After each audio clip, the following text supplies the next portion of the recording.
Supernatural chapter पहला, पैदाइश का रहस्यमय चिन्ह 1909 से 1912 तक। 15 वर्ष बहुत कम उम्र नहीं है एक बच्चे को जन्म देने के लिए।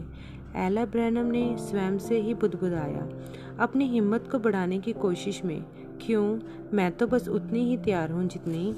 दर्द ने फिर से प्रहार किया, पहले से तीव्र, पहले से ज़्यादा हावी होते हुए। बढ़ती हुई असुविधा के कारण एला ने महसूस किया कि उसकी घबराहट भी बढ़ने लगी है। उसने अपने फूले हुए पेट को पकड़ा और कराहते हुए बोला, अभी नहीं, कृपया।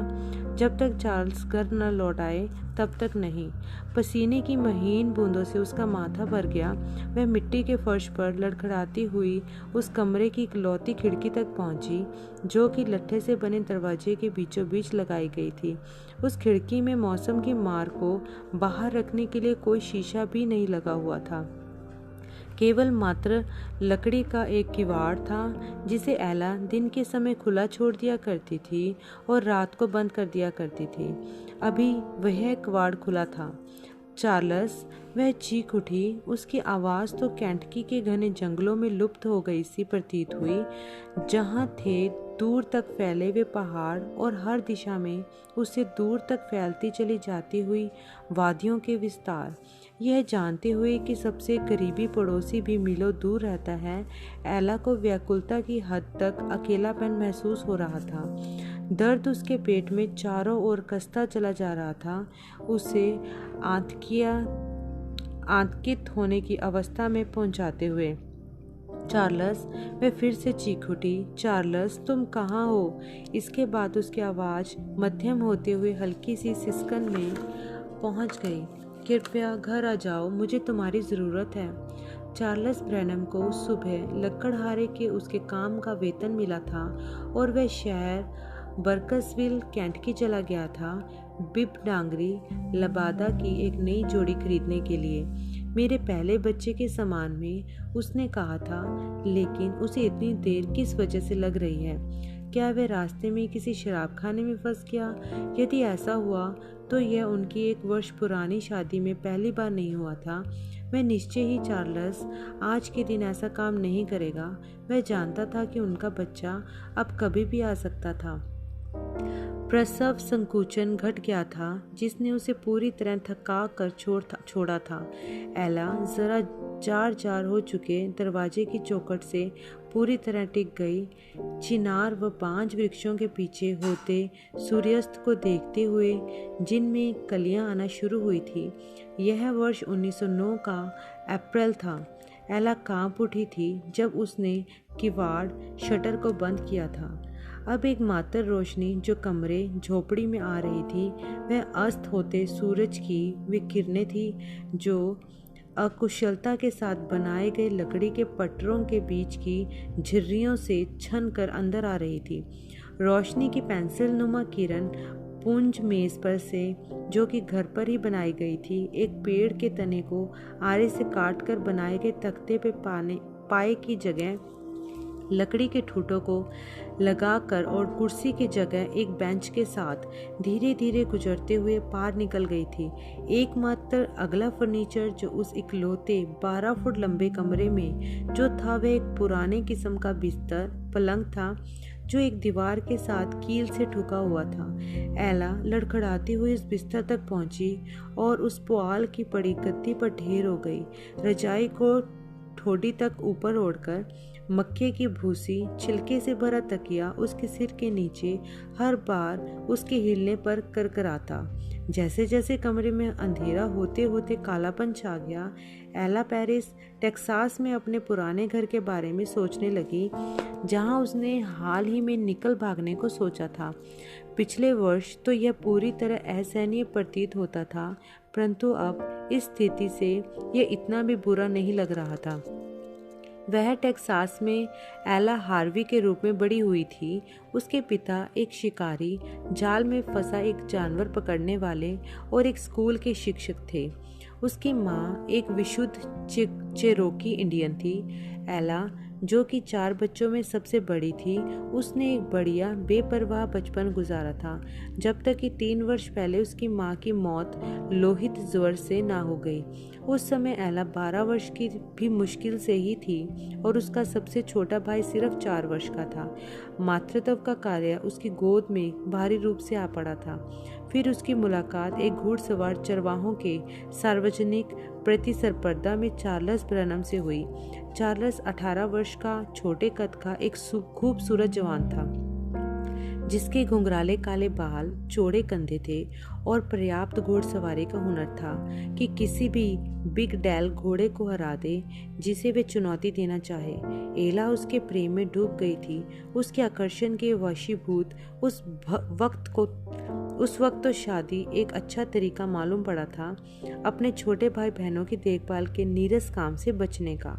अब वह इस अचंभे में थी कि कहीं वह एक खौलते फ्राइंग पैन से कूदकर दूसरे में तो नहीं पहुंच गई है। यहाँ था वह 15 साल की केंटकी के पहाड़ों में एक अजनबी, सबसे करीबी डॉक्टर से 40 मील की दूरी पर एक बच्चे को जन्म देने की हालत में, एक दोस्त तक के उपलब्ध ना होते हुए जिसे मदद के लिए बुलाया जा सके। तकिए में अपने सिर को घुसाकर एला रोने लगी। चार्ल्स ब्रैनम कमरे पर अंधेरा हो जाने के 1 घंटे पश्चात पहुंचे। वे शराब पिए हुए थे। जाहिर सी बात है, वे इतनी नहीं कि सोचने की शक्ति समाप्त हो जाती। उसने दरवाजे को चुपचाप धीरे धीरे सरका कर खोला ताकि वे अपनी युवा पत्नी को परेशान न कर बैठे यदि वह सो रही हो तो। फिर उसे उसकी कराहट सुनाई दी। चार्ल्स ने जल्दी से चीड़ की एक टानी की एक गांठ सुलगा दी और उसे फलों के मर्तबान के ढक्कन पर लगा दिया। वह चीड़ की लकड़ी की गांठ तड़तड़ा कर जलने लगी, जिससे हल्की रोशनी ढेर सारे धुएं के साथ निकलने लगी। चूंकि कमरा प्राकृतिक रूप से हवादार था, धुआं छत की कड़ियों के बीच से पार होकर ऊपर लगे तख्तों से बनी छत में झिर्रियों में से निकल रहा था। चार्ल्स, एला ने हल्के कमजोरी से फुसफुसाया, आज की रात ही वह रात है, जाकर अपनी मम्मी को बुला लाओ। चार्ल्स ने आग जलाई और फिर अपनी माँ के घर की ओर जल्दी से निकल गया। रात सर्द व साफ थी और सितारों की रोशनी ने रास्ते में बने रहना आसान कर दिया था। 1 घंटे के बाद वह अपनी माँ और 2 पड़ोसी स्त्रियों के साथ वापस लौट आया। दादी ब्रैनम एक अनुभवी वरिष्ठ महिला थी, एकदम बेकन की छाल जैसी कड़क। लेकिन इस छोटी सी 15 वर्ष की लड़की को प्रसव पीड़ा में देखने ने उसे मुलायम कर दिया, ठीक जैसे खून की चर्बी का गर्म तेल जूते के चमड़े को मुलायम कर देता है। यह नहीं कि दादी ब्रैनम ने कभी भी स्वयं बूट जूते इस्तेमाल किए थे। उन्होंने जीवन भर जूतों की एक जोड़ी भी नहीं पाई थी। अब उन्होंने परिस्थिति का नियंत्रण अपने हाथ में ले लिया। अपने ही 17 बच्चे पैदा करने के बाद वह अपनी नई नवेली बहू के लिए दाई का काम करने के लिए पूरी तरह तैयार थी। उन्होंने इस बात पर जोर दिया कि चार्ल्स बाहर इंतजार करे। उसने बहस नहीं की। एक कंबल लेकर वह उसे टेक के नीचे सरक गया, जो कमरे के किनारे ठुका हुआ था। लकड़ी की कतरनों और छालों पर अपना बिस्तर बना लिया। अपनी जेब से विस्की की एक बोतल को निकालकर चार्ल्स ने उसे पी लिया, अपनी घबराहट को शांत करने के लिए। ज़्यादा समय नहीं लगा जबकि वह गहरी नींद में सो गया। जैसे ही पौ फटने लगी, कमरे के अंदर की हलचल और तीव्र हो गई। चार्ल्स जाग गया। पौ फटने के कारण आसमान का पूर्वी किनारा रोशन होने लगा था, लेकिन अभी सूर्योदय नहीं हुआ था। वह अपने आप को कोसने लगा जबकि लग जाने के कारण, और फिर चिंतित होने लगा क्योंकि उसका बच्चा अभी तक पैदा नहीं हुआ था। क्या कहीं कुछ गड़बड़ थी? शायद उसको अंदर जाकर देखना चाहिए। इससे पहले कि वह अपना मन बना पाता, उसने हाल ही में पैदा हुए बच्चे का तीखी ऊंची आवाज़ से चिल्लाकर रोना सुना। कमरे का दरवाज़ा खुल गया और पड़ोसी स्त्रियों में से एक ने बोला, चार्ल्स ब्रैनम लड़का हुआ है। झेंपता हुआ चार्ल्स अंदर घुसा और दरवाजे को बंद कर लिया। कमरे में ग्रीस की मोमबत्ती के धुएं की गंध भरी थी जो मेज पर जल रही थी। दादी ब्रैनम ने नवजात शिशु को धोकर साफ किया और उसे तोल कर देखा 5 पाउंड का है, और फिर कोमलता से उसे उसकी माँ की बाहों में दे दिया। चार्ल्स पलंग के पास खड़ा था, अपने हाथों को अपनी नई डांगरी के बिब में घुसाए हुए, घबराहट के साथ कुलबुलाते अपनी आवाज़ निकालते हुए इस नन्हे से जीव को देख रहा था जो उसका बेटा था। एला ने कहा, चार्ल्स, इसे तुम्हारी नीली आंखें मिली हैं। चार्ल्स ने उन छोटी सी आंखों को ध्यान से देखा, लेकिन कम रोशनी होने के कारण वह उनका रंग न पहचान सका था। हम इसका पहला नाम विलियम बुलाएंगे, उसने कहा, और इसका बीच का नाम मेरियन होगा। एला ने नाम को अपनी जुबान से उच्चारित करके देखा, विलियम मैरियन ब्रैनम। यह पर्याप्त रूप से असाधारण सुनाई पड़ता है और वह बिली नाम से जाना जाएगा। चार्ल्स, मुझे लगता है कि बिली के बाल भी तुम्हारी ही तरह घुंघराले होंगे। शटर खोल दो तो मैं ज़रा से इसे ठीक से देख सकूं। यह अप्रैल 6, 1909 मंगलवार की सुबह के 5 बजे के कुछ देर बाद की बात है। दिन की रोशनी जिर्रियों से छनकर अंदर आ रही थी, जबकि अभी सूरज निकलकर आसमान में ठीक सबसे ऊंची जगह नहीं पहुंच गया था। चार्ल्स ने शटर खोल दिए और चौंक कर पीछे आ गया। कोई चीज़ तीर की तरह खुली हुई खिड़की से अंदर आई थी। एक ज्योति, एक सितारा, व्यास में लगभग 1 फुट का। एला चीख उठी और अपने बेटे को कसकर अपनी छाती से चिपका लिया। बाकी सब हक्के बक्के होकर पीछे हटकर दीवार से जा लगे। उस विचित्र ज्योति पुंज ने कई बार कमरे में चक्कर लगाया, फिर बिस्तर के ऊपर जाकर ठहर गया। नई माँ और बच्चे के ऊपर ठहरा रहा। पीलापन लिए हरे रंग की रोशनी चमका रहा था, अपने ही जीवन से दमकता संपतन करता हुआ। 1 मिनट से कुछ ही कम देर तक वह उसी स्थिति में बना रहा, ज़्यादा देर नहीं, फिर भी पर्याप्त देरी तक, ताकि कमरे में प्रत्येक जन इस बात के लिए सुनिश्चित हो जाए कि उन्होंने उसे वास्तव में देखा है। फिर जितनी तेजी से वह अंदर आया था, वह आग का गोला चला गया, चक्रवात के रूप में घूमता हुआ ऊपर पटरों के पार छत से होकर बाहर निकल गया। चार्ल्स ऊपर लकड़ी के तख्तों की कड़ियों को बड़ी बड़ी खुली आंखों से बिना झपकाए ताकता रह गया। अचानक से पंखों की फड़फड़ाहट ने उसके ध्यान को दरवाजे की ओर मोड़ दिया, जहां एक फाख्ता खुली हुई खिड़की के देहली पर आ उतरी थी। इस बर्फ से सफेद फाख्ता ने पूरे कमरे में उत्सुकतापूर्ण निगाह दौड़ाई, लगभग पूरी तरह से ऐसे जैसे वह किसी चीज को या किसी जन को ढूंढ रही थी। जैसे ही उसने नवजात बच्चे को देखा, उसने अपना सिर झटका और कूक कर उड़ गई। चार्ल्स ने उस पक्षी को पल भर देखता ही रह गया, फिर छत की ओर आंखें घुमाकर देखा। उन पड़ोस वाली स्त्रियों में से एक ने बुदबुदाया, अच्छा, मैंने पहले कभी नहीं। दूसरी ने सोचते बोला, मुझे आश्चर्य होता है कि यह लड़का किस प्रकार का बच्चा होगा।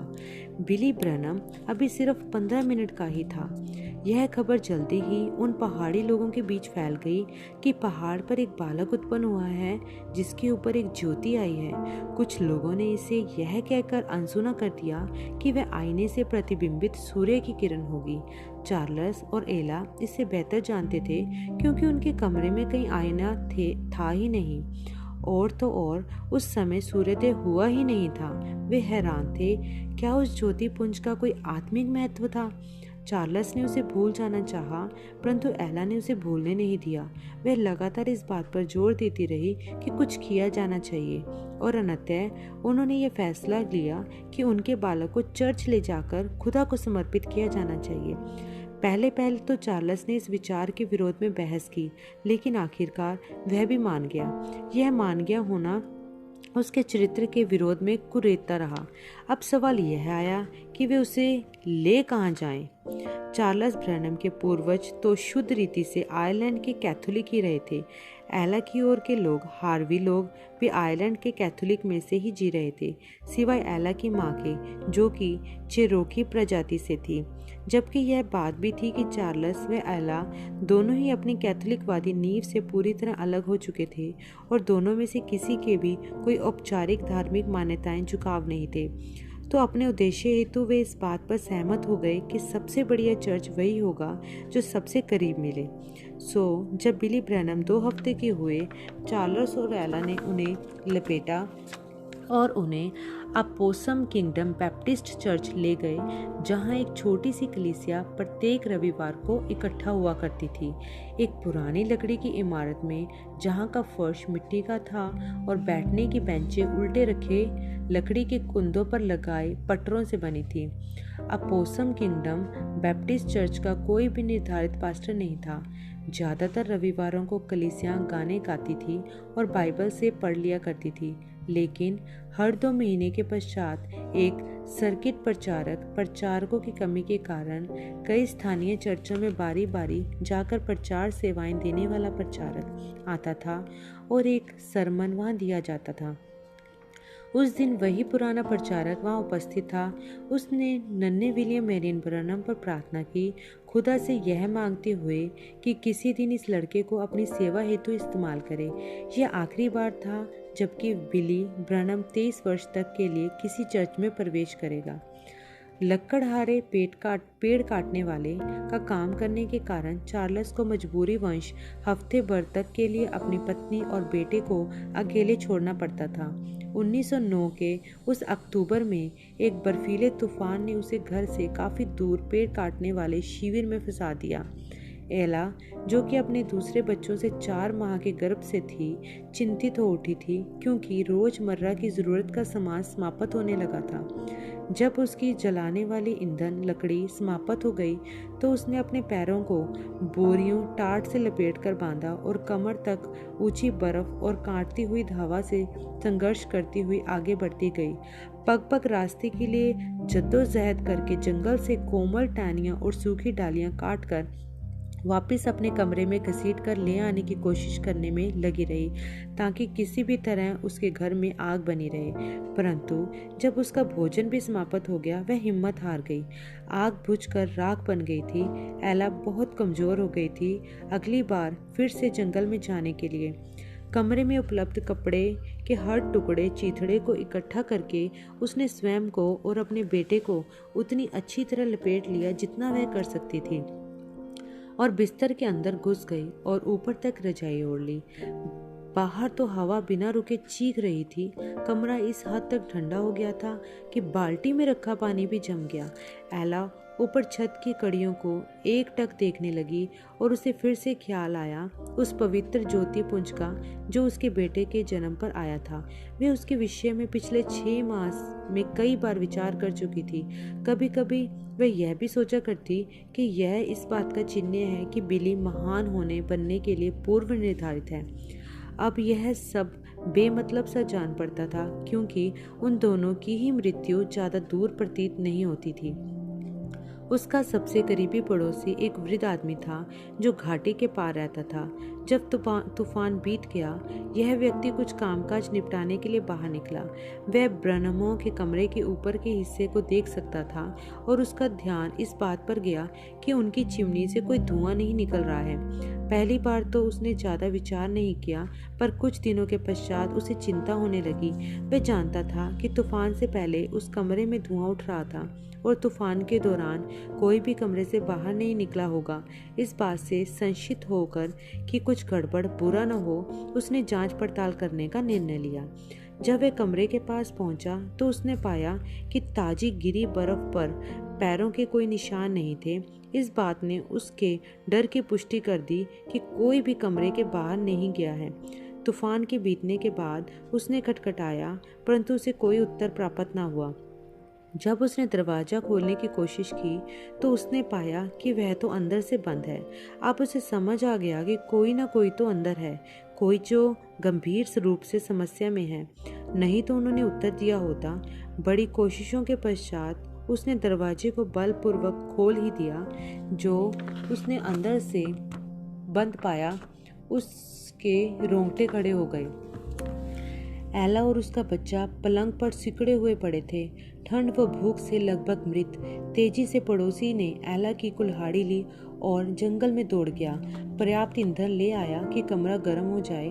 कोई भोजन वहां न पाने के कारण वह घर तक रास्ता बनाता हुआ गया और जितना राशन ला सकता था ले आया। किसी डॉक्टर को बुलाने का तो सवाल ही नहीं उठता था। सो उस वृद्ध आदमी ने उस युवा माता व बच्चे की देखभाल स्वयं ही की, जब तक चार्ल्स जमी हुई बर्फ के बीच से पार निकलकर वापस कमरे में पहुंचा। उसकी पत्नी व बेटा अपनी ताकत दोबारा प्राप्त करने लगे थे। उन सर्दियों के बाकी समय में चार्ल्स घर के करीब ही रहा, भोजन सामग्री बनाए रखने के लिए शिकार करते हुए और जाल लगाकर जानवर पकड़ता रहा। बसंत में वह वापस लकड़हारे के काम पर लौट गया। बर्फ पिघलने के पश्चात वह एक बैल से लट्ठों को खींचकर एक एक करके उन्हें कम्बरलैंड नदी तक खींच लाता था। वहां बाकी के सारे लकड़हारे भी उन्हें बांधकर लट्ठों का एक बेड़ा बना देते और फिर उन्हें ओहियो नदी तक बहा देते और फिर वहां से मिसिसिपी चले जाते। 1910 के मार्च में चार्ल्स और एला को दूसरा बच्चा एडवर्ड पैदा हुआ। कुछ महीनों पश्चात एला, जो अब 16 की थी, उसे फिर अपनी कोख में एक बच्चा बढ़ता हुआ महसूस होने लगा। उसने अपने तीसरे बच्चे को 1911 की शुरुआत में जन्म दिया। यह एक और बेटा था। उसने उसका नाम हेनरी रखा। चार्ल्स पूरे बसंत भर, फिर गर्मियां भर और 1911 के अंत तक वृक्ष काटने वालों के साथ लकड़हारी करता रहा। उसके बाद बदकिस्मती से फिर प्रहार किया। चार्ल्स को अपने नए नवेले परिवार से जुदा कर दिया और उसे लगभग बर्बाद ही कर दिया। 17 बच्चों में सबसे छोटा होने के कारण चार्ल्स ब्रैनम कुछ बड़े ही बदमाश शिक्षकों के साथ बड़ा हुआ था। उसने लड़कपन में ही शराब पीना सीख लिया था और अपने मुक्कों के द्वारा ही अपने विवादों मामलों को भी निपटाना सीख लिया था। 1911 की शरद ऋतु में चार्ल्स एक पार्टी में था, जबकि एक लड़ाई शुरू हो गई। शराब खाना और पक्के बदमाशों का मेल दुष्टतापूर्ण बन गया और जल्दी ही यह हाथापाई एक खूनी मारपीट बन गई, जिसने उस कमरे में मौजूद सभी को लपेट लिया। एक तगड़े गुंडे विली यारब्रो ने चार्ल्स के दोस्त को फर्श पर पटक गिरा दिया, कूद कर उस पर चढ़ा और अपना चाकू निकाला और उसके दिल में उसे घुसाने ही जा रहा था कि चार्ल्स ने विली के सिर पर एक कुर्सी दे मारी। चार्ल्स पीछे हटा और उसने अपना छुरा निकाल लिया। विली जमीन पर पड़े आदमी को तो भूल गया और चार्ल्स पर लपका। विली ने चार्ल्स की गर्दन ही काट डाली होती यदि उसे मौका मिल गया होता। वह एक बेरहम आदमी था जिसने अपने ही बेटे को बाड़े की पटरी से मार डाला था, लेकिन चार्ल्स के छुरे ने अपना निशाना पहले ढूंढ लिया। विली खून के ढेर में अचेत जा पड़ा, जबकि अभी वह जिंदा ही था। जब इस सामूहिक लड़ाई की खबर बर्कसिवल, केंटकी पहुंची, चार्ल्स गुट के सरगने के रूप में फंसा और उस पर कत्ल के प्रयास का दोष लगा। एक शेरिफ घोड़े पर चढ़कर आया उसे गिरफ्तार करने के लिए। इससे पहले वह शेरिफ उसे ढूंढ पाता, चार्ल्स को खतरे की हवा लग गई। उसे जल्दबाजी में फरार होना पड़ा, यह ना जानते हुए कि वह कहाँ जाएगा या क्या करेगा। जाने से पहले उसने एला से यह वायदा किया कि जैसे ही उसे कुछ काम मिल जाएगा और रहने की जगह, वह उसके पास खबर भेजेगा, एक फर्जी नाम से, ताकि उसका पता न लगाया जा सके। और फिर एक दोपहर भर के समय में चार्ल्स ब्रैनम गायब हो गया, अपनी पत्नी को जंगल में अकेला छोड़कर कि स्वयं ही अपनी देखभाल करे और उनके 3 नन्हे बच्चों की भी। बिली 2.5 साल का था, एडवर्ड 1.5 साल का था और हेनरी मुश्किल से 6 महीने का था। 17 की उम्र में एला स्वयं ही लगभग एक बच्ची थी। कुछ हफ्ते भी नहीं बीते थे कि उसे यह एहसास हुआ कि चार्ल्स उसमें अपना एक हिस्सा छोड़ गया है और वह फिर से गर्भवती थी। उस शरद व सर्दी के मौसम में एला को उसकी ताकत की सीमा तक खींच दिया था। उसे ऐसा प्रतीत होता था जैसे वह किसी दुस्वप्न से होकर गुजर रही है। उन 3 बच्चों की उस बेदर्द एकांत में स्थित कमरे में देखरेख करने में, जबकि उसे स्वयं ज्यादातर समय उबकाई ही आती रहती थी। उसके पास कोई धन नहीं था, कोई स्रोत नहीं थे और ना ही ताकत थी। यदि चार्ल्स के परिवार वालों ने मदद न की होती, उतने गरीब होने के कारण जितने की वे थे, एला जानती थी कि वह बच न पाती। पर अंततः मौसम बदला, जमीन पिघल गई और उसकी उबकाइयां समाप्त हो गई। हेनरी अपने पहले, एडवर्ड दूसरे और बिली तीसरे जन्मदिन से आगे गुजर गए। बच्चा एला की कोख में लाते चलाता और घूमते हुए प्रसव के करीब पहुंच रहा था। उस 1912 के बसंत में एक बार एक शेरिफ ने उस कमरे के पास आकर एला से पूछा कि उसे अपने पति की कोई खबर तो नहीं मिली थी। वह सत्य बता सकती थी, उसे उसकी कोई खबर नहीं थी और उसे कुछ पता न था कि वह कहाँ है। शेरिफ के आने के कुछ दिनों के पश्चात बिली और एडवर्ड कमरे के पीछे बाहर खेल रहे थे, जहाँ वह एक छोटा झरना सा था जिसने पूरी जमीन में कीचड़ कर रखा था। बिली अपने छोटे भाई को दिखाना चाहता था कि वह कितना शक्तिशाली है, सो उसने सबसे बड़ा पत्थर उठाया जो वह उठा सकता था, उसे अपने सिर के ऊपर उठाया और उसे झरने की ओर फेंक दिया। वह पत्थर कीचड़ में गहराई में डूब गया। पानी के किनारे पर एडवर्ड को ऊपर से नीचे तक कीचड़ से सराबोर करते हुए जो तुरंत ही रोने लगा और डगमगाते हुए कमरे की ओर वापस चला गया। एक रॉबिन चिड़िया बड़े उत्सुकता पूर्वक चाहे खाने लगी चाहे चहाने लगी। बिली ने डालियों में ढूंढा जब तक उसने चिड़िया को एक पास ही के पेड़ में ना देख लिया। उसने उसकी ओर एक कदम बढ़ाया और वह रॉबिन चिड़िया उड़ गई। उसी पल कुछ ऐसा हुआ जो बेहद चौंकाने वाला था, जिसने अपनी छाप उसके कोमल मन में लगा दी और उसके बचपन की पहली महत्वपूर्ण यादगार बन गई। जिस जगह वह रॉबिन चिड़िया बैठी थी, वहां से ऐसी आवाज आई जैसे हवा पत्तियों को खड़खड़ा रही हो। वूश! फिर एक आवाज उस पेड़ में से धमाके स्वरूप गूंजी, एक बेहद स्पष्ट इंसानी आवाज जैसे जिसने कहा, तुम एक शहर के पास रहोगे जिसे न्यू एल्बनी बुलाते हैं। डर से चीखते हुए बिली कमरे की तरफ बड़ी तेजी से भाग निकला, जितनी तेजी से उसके गोल मटोल पैर उसे लेकर भाग सकते थे। मम्मा मम्मा चिल्लाते हुए एला एडवर्ड के पेट पर से कीचड़ पहुंच रही थी। बिली, क्या हुआ? उसने अपने सबसे बड़े बेटे को अपने से चिपका कर पूछा। एक चिड़िया ने मुझसे बात की मम्मा। पहले तो मैंने उसे पेड़ में गाते हुए सुना था और फिर वह मुझसे बात करने लगी। एला हंसते हुए बोली, तुम सपना देख रहे होगे बच्चे। पर बिली ने जोर देकर कहा, मैंने उसे सुना है मम्मा, मैंने उसे बोलते हुए सुना है। और इस चिड़िया ने तुमसे क्या कहा? एला ने चिढ़ाया, अभी भी यह सोचते हुए कि यह बिली की कल्पना मात्र ही है।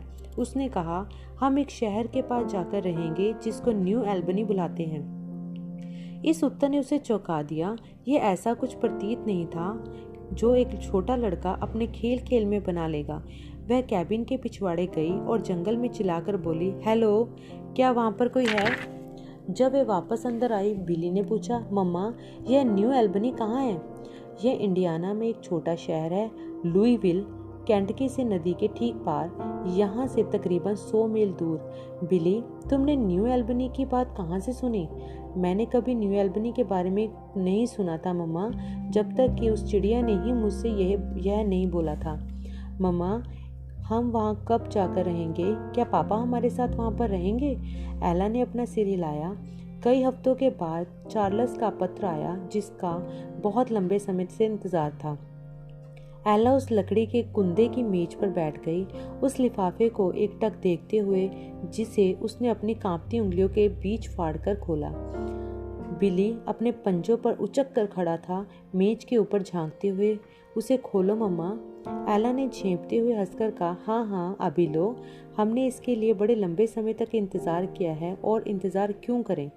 सावधानी से उसने उसके चिपके हुए फ्लैप को खोला, लिफाफे में से चिट्ठी को निकाला, खोला और उसे पढ़ने लगी।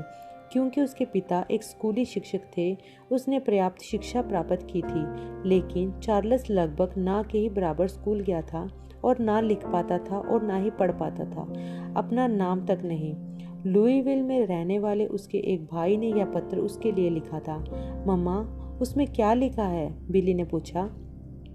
वह पढ़ते पढ़ते बताने लगी, यह कहता है कि तुम्हारे पापा इंडियाना में हैं, उन्हें एक स्थायी काम मिल गया है और हम लोगों के रहने लायक एक जगह भी, और वह यह चाहते हैं कि हम तुरंत आ जाएं।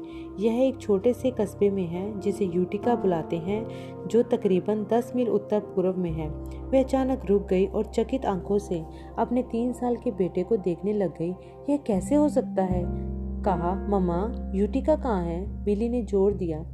एला ने धीमे से कहा, बिली, हम लोग लगभग 10 मील उत्तर पूर्व में रहेंगे, न्यू एल्बनी इंडियाना की।